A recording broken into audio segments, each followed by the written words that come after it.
everyone, welcome back for another deep dive. You know me, I love to just get right into it. So today we're going to be looking at hope. Hope. And not just, any kind of hope. We're talking about that deep hope. The hope that persists when things are just completely falling apart around you. Yeah, that makes you wonder, how do they do it? Right. And to guide us on this deep dive, we're going to be looking at Job 13.1 theme. Okay. Though he slay me, yet will I hope in him. I will surely defend my ways to his face. Pretty powerful stuff. And to really dig into this verse we're going to be pulling from this book called Hope. Yeah, just straight to the point.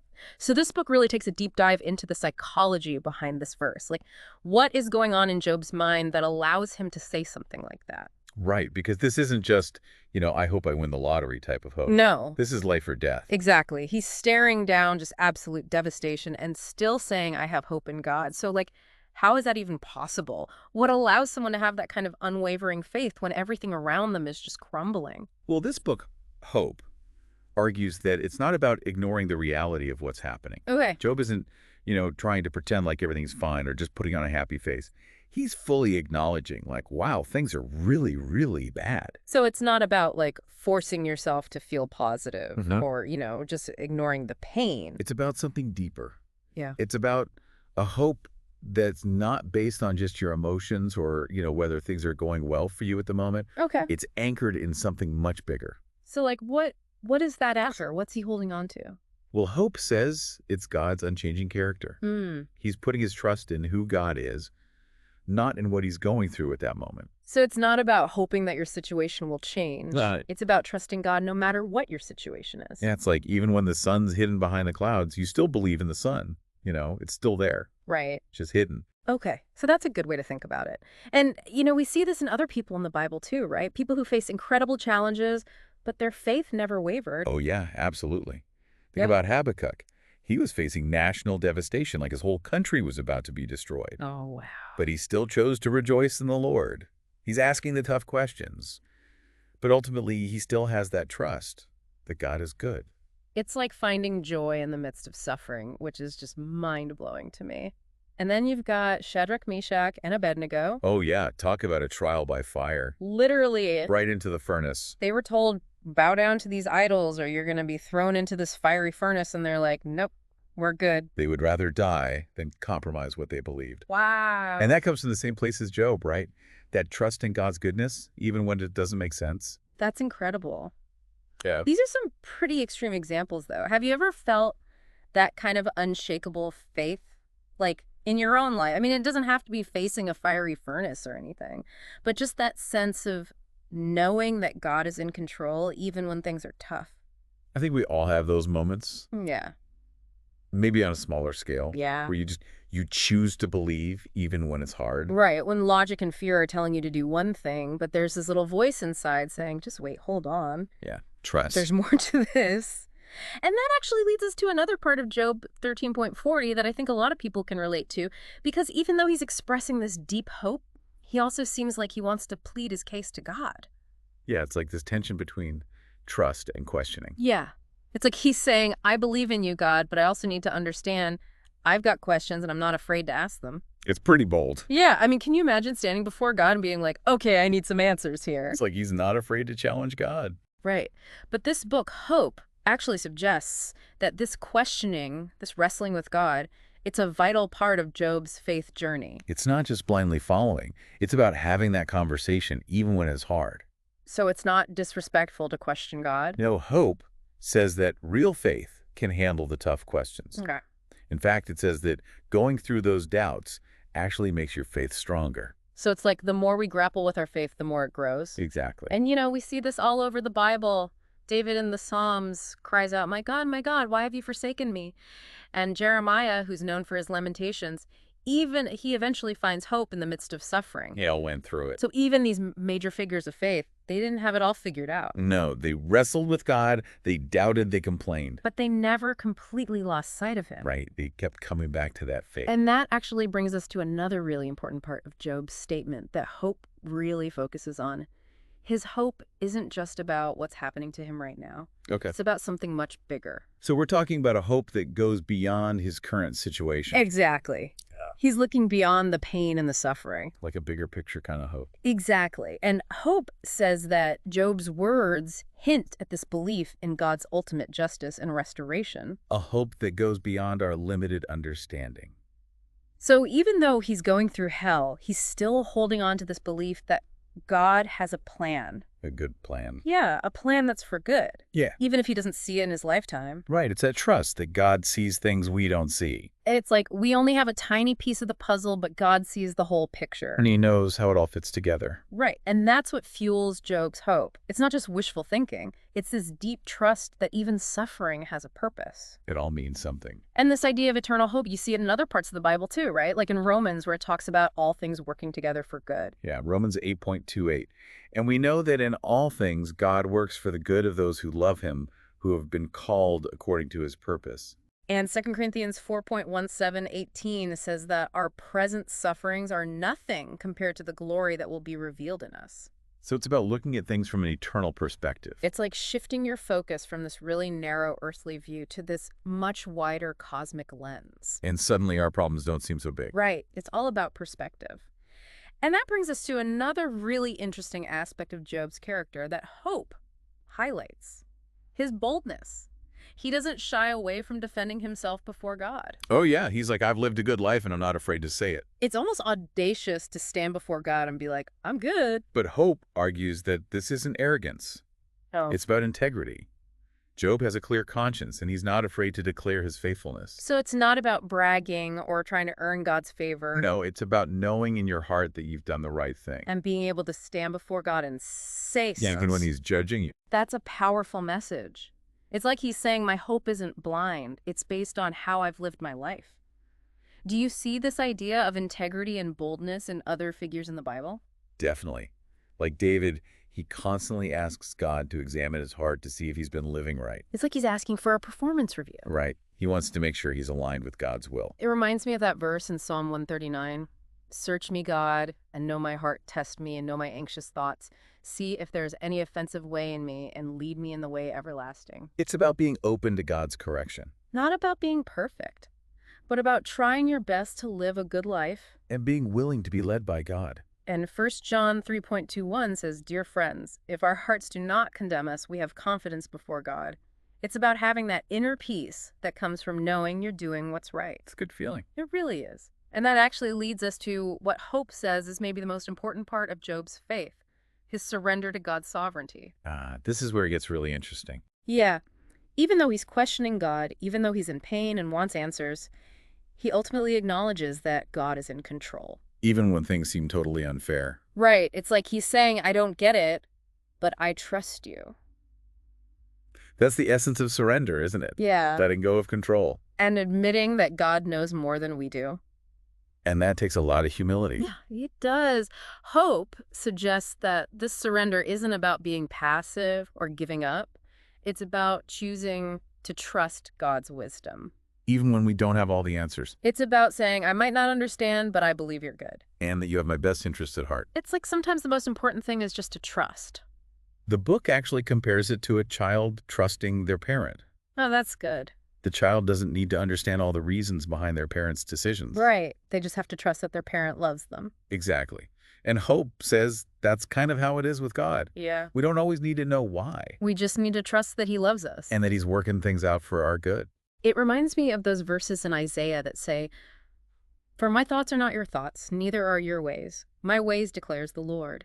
As the heavens are higher than the earth, so are my ways higher than your ways, and my thoughts than your thoughts. God's ways are so much bigger than ours. And then there's that verse in Proverbs, trust in the Lord with all your heart, and lean not on your own understanding.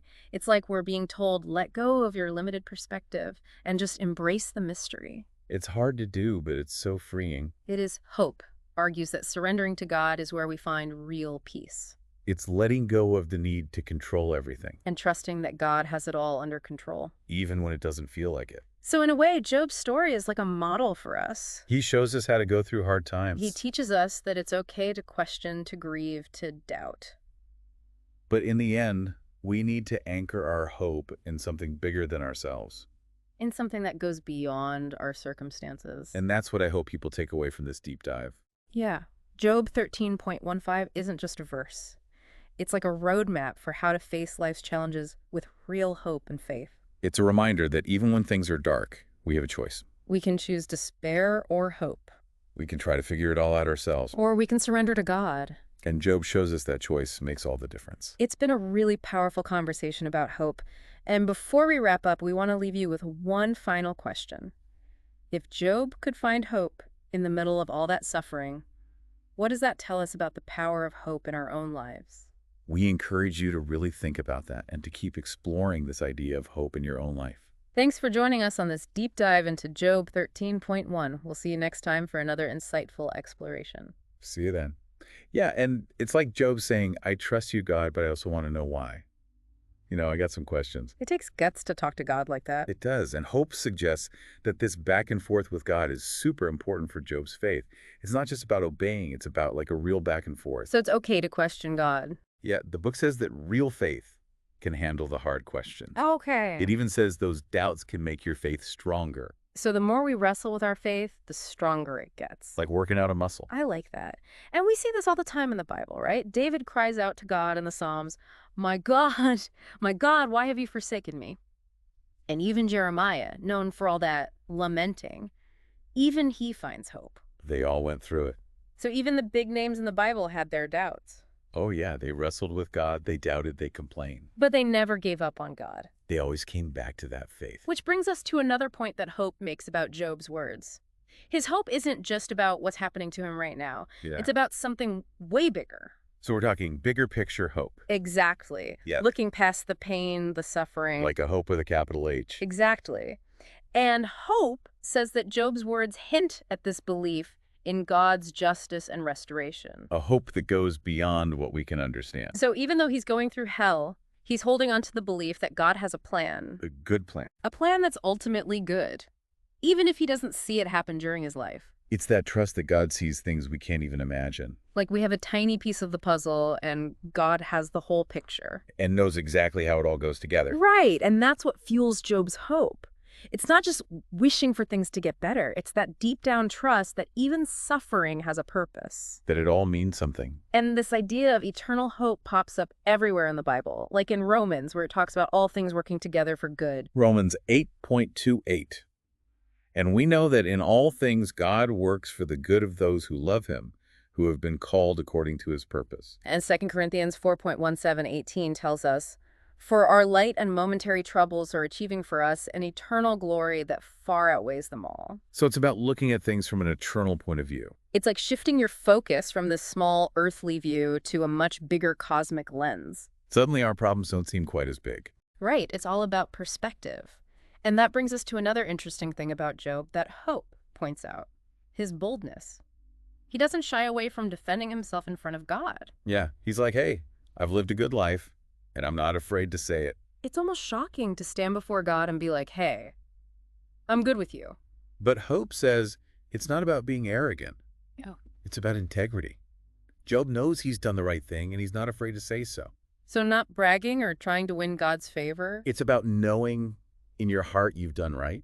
And being able to tell God that. Even when he's judging you. It's a powerful statement. Yeah. Like saying, look, my hope isn't some fantasy. It's based on how I've lived. Do you see this integrity and boldness in other people from the Bible? All the time. Like David, he's always asking God to check his heart, to make sure he's living right. It's like asking for a review from your boss. Exactly. He wants to be in line with God's will. Reminds me of that verse in Psalm 139, search me, God, and know my heart, test me, and know my anxious thoughts. See if there is any offensive way in me, and lead me in the way everlasting. It's about being open to God's correction. Not about being perfect, but about trying your best and letting God guide you. And 1 John 3:21 says, Dear friends, if our hearts do not condemn us, we have confidence before God. It's that peace that comes from knowing you're doing right. Feels good, right? It really does. Which brings us to what hope says might be the most important part of Job's faith. His surrender to God's power. This is where things get interesting. I know. Even though Job is questioning God, hurting and wanting answers, he still admits that God is in control. Even when things seem so unfair. It's like saying, God, I don't get it, but I trust you. That's surrender. Letting go of the control. Accepting that God knows more than we ever will. And that takes humility. For sure, hope suggests that surrendering isn't about giving up or being passive. It's choosing to trust in God's wisdom. Even when we don't understand. It's about saying, I might not know why, but I believe you're good. And that you want what's best for me. Like sometimes all we can do is trust. The book compares it to a kid trusting their parent. I like. A kid doesn't need to understand their parents' decisions. Right. They just need to trust that their parents love them. Exactly. Yeah. Hope says it's like that with God. We don't always need to know why. Just need to trust his love. And that he's got things under control. Reminds me of those verses in Isaiah. For my thoughts are not your thoughts, neither are your ways. My ways declares the Lord. As the heavens are higher than the earth, so are my ways higher than your ways, and my thoughts than your thoughts. God's ways are on a whole other level. And then you've got that proverb, trust in the Lord with all your heart, and lean not on your own understanding. It's like we're being told to let go of our limited view and just embrace the mystery. Tough to do, but so freeing. It really is. Hope argues that surrendering to God is where we find real peace. It's about letting go of the need to have it all figured out. And believing God has it handled. Even when it doesn't feel like it. So Job's story is kind of like a guide for us. Showing us how to handle the tough times. It's okay to question, to grieve, to have doubt. But we need to anchor our hope in something bigger than ourselves. Something that's bigger than our circumstances. And that's the takeaway I want people to get from this deep dive. Job 13.15. It's not just a verse, it's a roadmap for facing life's challenges with hope and faith. It's that reminder that even when things are dark, we have a choice. Despair or hope. Try to do it alone. Or surrender to God. Job's story shows us that choice makes all the difference. It's like he's saying, look, I've lived a good life. I'm not afraid to be judged. So it's not bragging, it's more about having that inner confidence. Yeah, like that peace that comes from knowing you're right with God. And that reminds me of a verse in Psalm 139. Search me, God, and know my heart, test me, and know my anxious thoughts. See if there is any offensive way in me, and lead me in the way everlasting. It's about being open to God, showing you where you need to grow. Yeah, not about being perfect, but about always striving to be better. And being willing to let God lead you.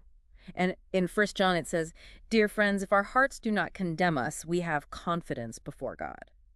So it's about that inner peace you were talking about, knowing you're trying to live the right way. It's a good feeling. It is. Which leads us to what hope says might be the most crucial part of Job's faith, surrendering to God's power. This is where it gets really interesting. I know. Even though he's questioning God, hurting, and wanting answers, he ultimately admits that God is in control. Even when it seems like everything is falling apart. It's like saying, God, I don't get it, but I trust you. That's the heart of surrender, letting go of control. Admitting that God sees way more than we do. And that takes a lot of humility. It does. Hope says the surrender isn't about being passive or giving up. It's about actively choosing to trust God's wisdom. Even when we don't understand. It's like saying, God, I don't know why, but I believe you're good. And that, you know what's best for me? Sometimes the most important thing is to just trust. You know, the book compares it to a child trusting their parent. Yeah. The child doesn't need to understand everything their parent does. Right. They just trust that their parent loves them. Exactly. Hope is saying it's kind of like that with God. We don't always need to know why. Just trust his love. And his plan. Which reminds me of those verses in Isaiah that say, For my thoughts are not your thoughts, neither are your ways. My ways declares the Lord. As the heavens are higher than the earth, so are my ways higher than your ways, and my thoughts than your thoughts. God's on a whole other level. Right. And that proverb that says, Trust in the Lord with all your heart, and lean not on your own understanding. It's like a challenge to let go of our limited perspective and embrace the mystery. It's hard to do, but it's freeing. It is hope. It says surrendering to God brings real peace. Letting go of the need to control everything. Trusting that God has it handled. Even when it doesn't feel like it. So Job's story is like a guidebook for us. It shows us what to do when things get tough.